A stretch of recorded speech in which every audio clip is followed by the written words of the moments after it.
one. We're going to do a full run through. All cameras should be sunk on this. Good evening, Facebook family and friends. Today it is Sunday, April 29th. The year is 2018. We got maybe one more day left of the month. I don't know, it's vanity back to eating this late at night. It is about 11 o'clock at night, and my computers, I finally get it back working. I was having some problems. I had to take this MacBook up to a friend of mine to figure out why it was having some memory problems. And if you on some of the videos, I was moving like a robot. I don't know if you all noticed that or not, but I noticed it, and I said, okay, this needs to be changed. And I kept getting these error messages over here on my MacBook, so now we seem to have fixed the problem. So, in time, go buy a new MacBook. He says he can probably add some more memory to this one, so we're going to probably end up doing that next. Anyway, like I said, today is Sunday, April 29th, the year 2018. I saw something on the news about a group of Asian people who were arrested for fraud. And it brought back some memories when I used to deal with these Asians and Nigerians in the early 90s. 1993 to be exact. 92, no, it wasn't 92, 93. I want to say 1992. My friend Robert introduced me to these Nigerians. I remember this. And long story short, I found a way to make my very own birth certificates. They even had the seal on it. Now, back in the day, I don't know what I was thinking. I was young and stupid. I was 21, 22, I was determined to get life in prison. But I found a way, using a very high-end copy machine and a laser printer back then, and a Apple computer. We had no MacBooks back then. I used it, and I manufactured and created my own birth certificate. And the birth certificates were so real looking that you can walk into any department of motor vehicles and get a driver's license. Back then, you just needed your birth certificate. You didn't need a social security card. You just needed your birth certificate, maybe another second form of ID, like a bill or something like that. I can't remember. I know they just needed that birth certificate. So I met these Nigerians first who wanted to buy. I showed them my birth certificate. They said, oh, they're all excited.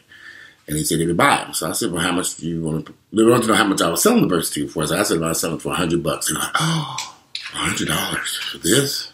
Now, please understand something. I was very young and naive. I didn't understand immigration. I didn't understand the need for people who were from foreign countries to have identification here in Atlanta. In America, I didn't understand the power of what those birth certificates were really worth. All I saw was a piece of paper. I'm getting $100 per copy of paper. That was damn good money. 10 of them was $1,000. I could make hundreds of them in one day. So I said $99, $100. They in turn brought me a client who was an Asian guy. And the Asian guy, you thought them Nigerians were thieves and crooks. Them damn Chinese, them Asians were worse. Don't forget we had a language barrier. And he would tell me what he wanted, and specifically what the names that he wanted was on these birth certificates. And the date of births, and he would tell me and I would go make the stuff. So anyway, I was making these birth certificates up to the Asians and the Nigerians for $100 a copy. And sometimes if they order a whole bunch, I might even drop it cheaper than that to get done with it, because I had another side hustle. This wasn't my main hustle. But if I know when I know, later on, let me just say this. Later on, I found out those Asians and Nigerians were selling these birth certificates for thousands of dollars each. I didn't know this. I had no clue. So my little $100 birth certificate, when they got it, was now worth $5,000, $6,000, $7,000, $8,000. Literally back then. And they were selling it to these foreigners coming from different countries who needed identification. And I had no clue that this was going on. I found this out much later on, years later, what those things were worth.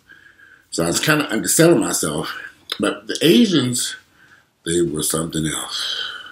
Oh my goodness. Then you got a slave a nigger. Them Asians, Nigerians were funny because they were funny acting. They didn't want to come to my house. I didn't want them to come over there anyway. They didn't want to come out. I had to meet them in weird places.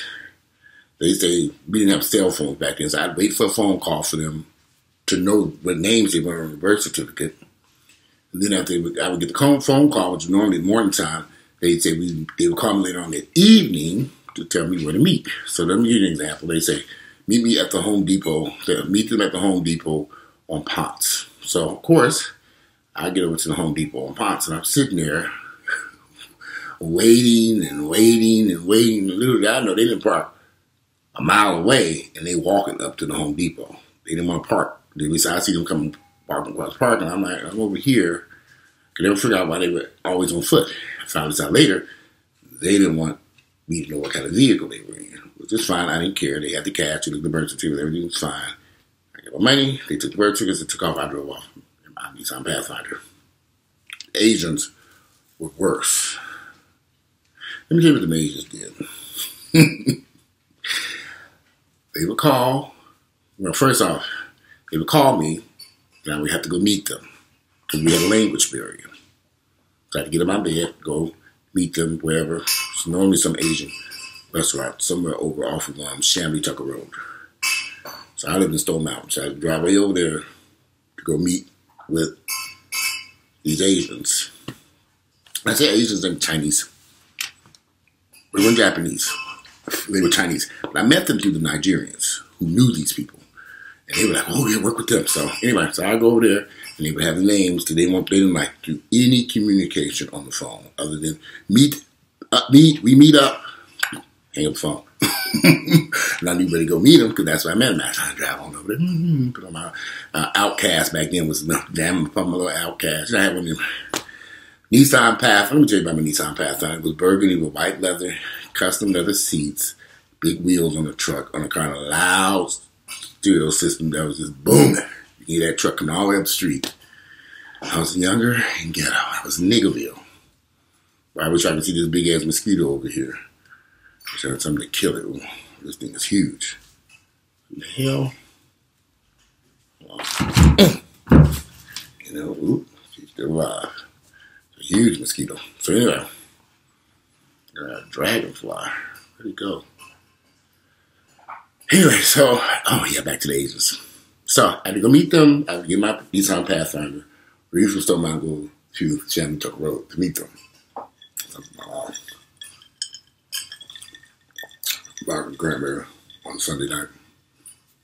I was going to meet them over there on Chambly Tucker Road. So, when I get there, now mind you, they don't like talking on the phone, so I have to go over there early in the morning.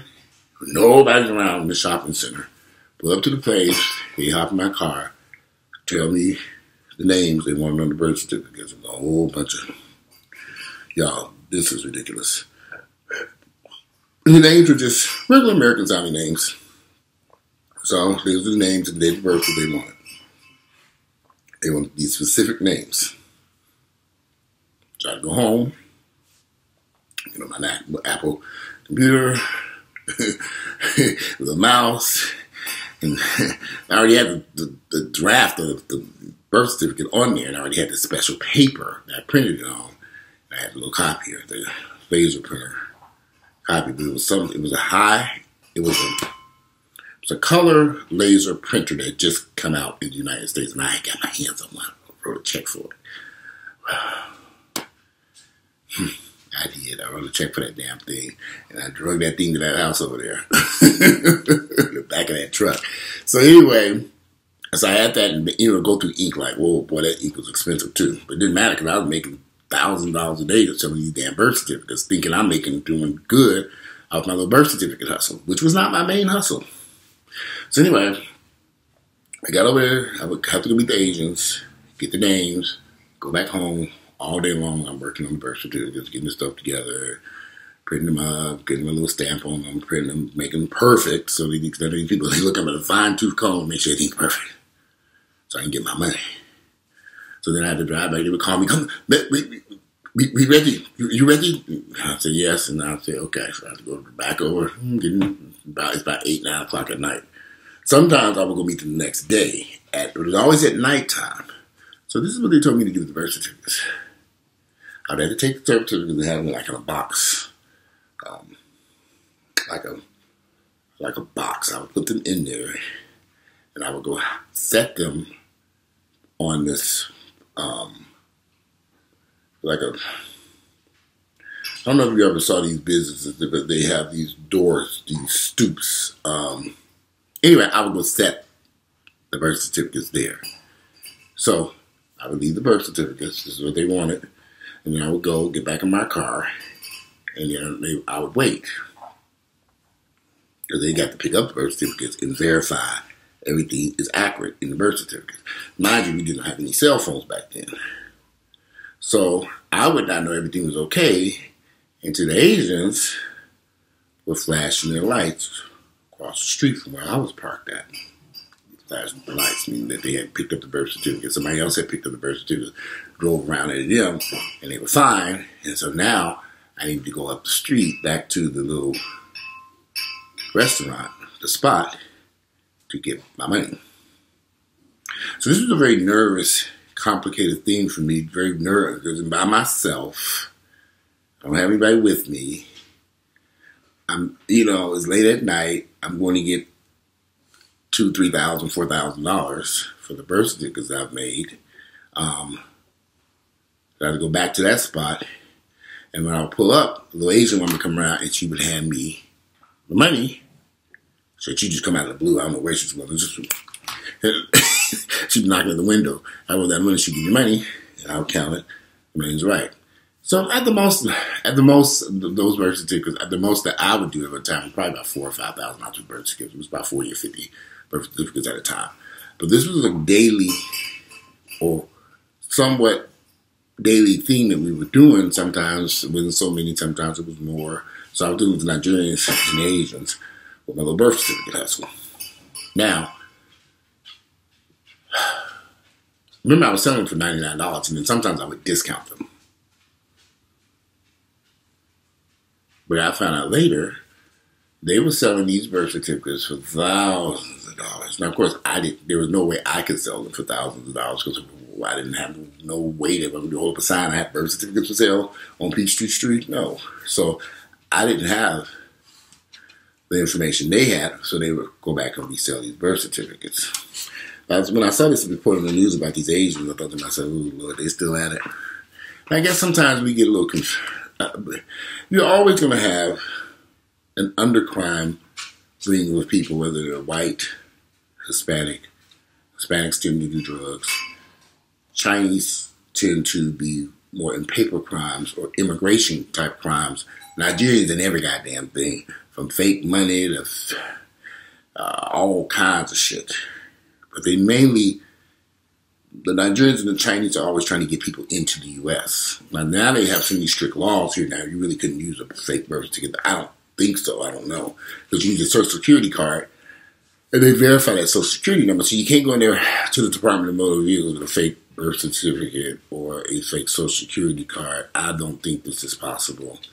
Not especially since after September 11th, they put some very strict rules in place. Now, keep in mind, a lot of people using those birth certificates for employment purposes too, but they were mainly using them to get ID.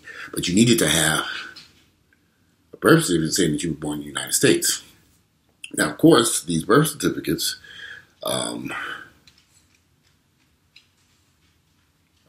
so I use those birth certificates myself at the Department of Motor Vehicles to get fake driver's licenses. So you can't walk in there with this crisp birth certificate. You have to fold it and make it look old, like it's been around forever. I'm trying to remember how we aged that damn birth certificate. This was so long ago, y'all. I remember folding it. So it would look kind of old. But it was okay if it looked new too, because it didn't matter. We had the seal on there, and they were looking for that seal. The seal was on there. I had a real seal. Sure did. Yeah. That was years ago. It's funny. Because here I was a young kid thinking I'm doing something special with these $99 birth certificates. Little did I know the hundreds of $1,000s they was making. This went on for a couple of years. Even when I got into the construction business, I was still printing up those birth certificates, and then finally I let it go. Like, I guess it was just too much of a headache dealing with these people ripping and running all over town. And I was making more money doing something else, and I still did not know these birth certificates were worth all this money. I had no clue. Again, the technology got better. The printers came down in price, and the market was flooded with fake shit. So as the printers, these color laser printers became cheaper and cheaper. I'm trying to think, was it a color laser printer? It had to have been, yeah, it was a color laser printer. Exactly what it was. Because I had a white guy with me when I got it. This guy, that's another video.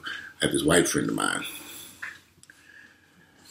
that I met in prison. I'll talk about that video one day. And that's how we got that damn color laser printer. It was really him who got the printer, and it was me who figured out how to use it.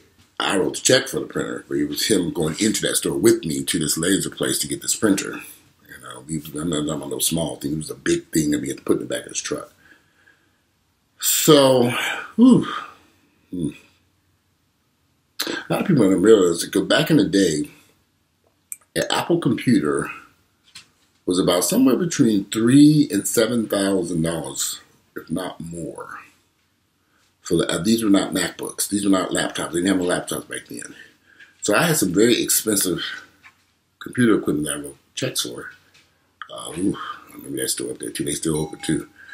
I won't dare say their names. I tell their ass doesn't get the damn MacBooks. The Apple computers at the time, they were called LLC. It was, I can't remember. But yeah, I was really good at those Macs. And just wish I'd done. I wish things, Lord knows, I wish I had did things differently. To have such intelligence and go out there and get myself involved in such criminal activity at such a young age.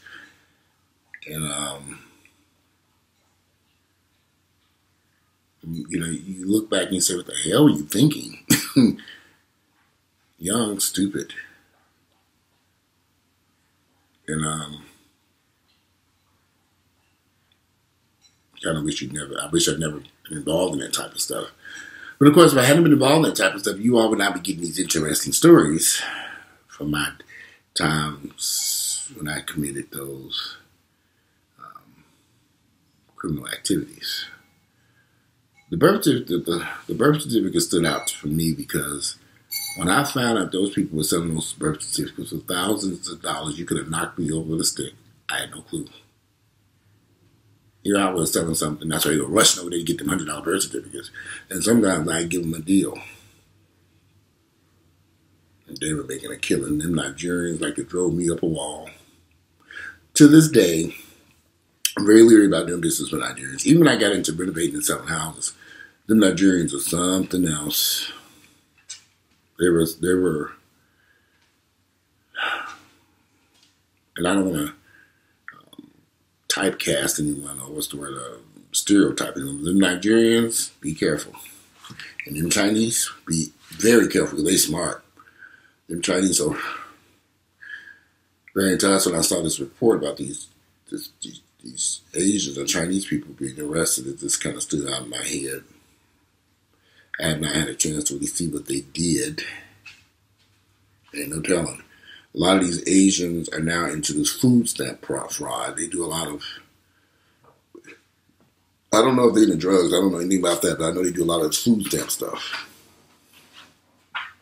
Money laundering of the food stamps, having people run large amounts of food stamps through their stores and businesses.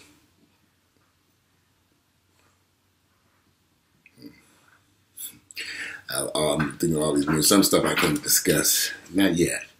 But some of the stuff, all this stuff is going like, you have memories. Oh, I remember this. Oh my God. Baby, I'm tired. You pay a price for for everything you do in life. Nothing is free.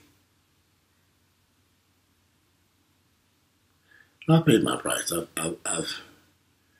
accepted that my life ain't gonna never be perfect. But I accept with the good.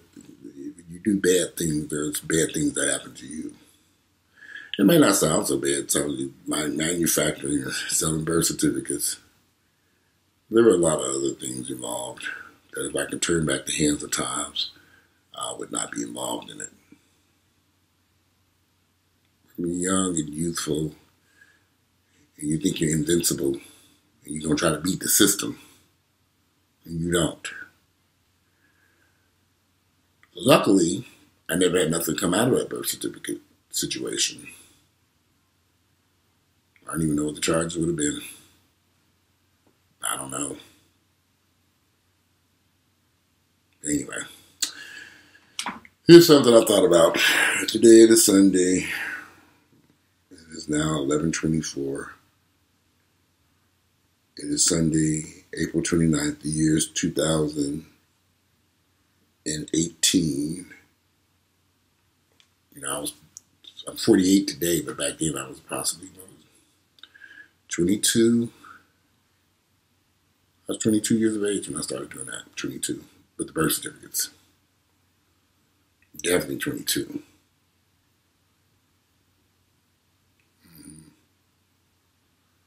Yeah. Anyway, if you like my videos, click like, share them with family members and friends. I'm going to go my ass to bed. I need to take a shower. I'm kind of sweaty. I'm going to take a shower and go my ass to sleep. Thank you all for watching my videos. I hope you all understand me. I'm not a perfect person. A lot of people have attacked me because of my criminal past. And that's why I discuss it. Because I think I don't want anyone to walk down that path, especially any young black people to walk down that path that I did. I really regret that.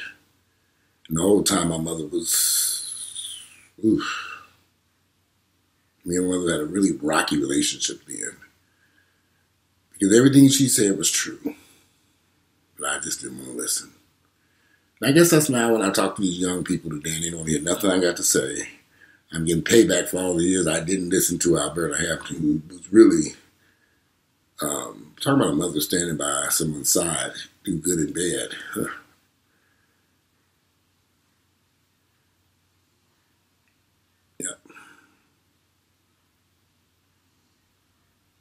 Anyway, I'm out of here. You all have a good night and enjoy your evening. Notorious.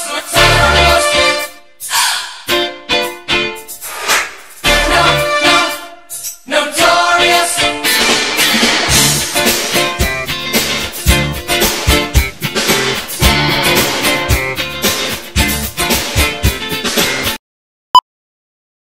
This is a take one. We're going to do a full run through. All cameras should be sunk on this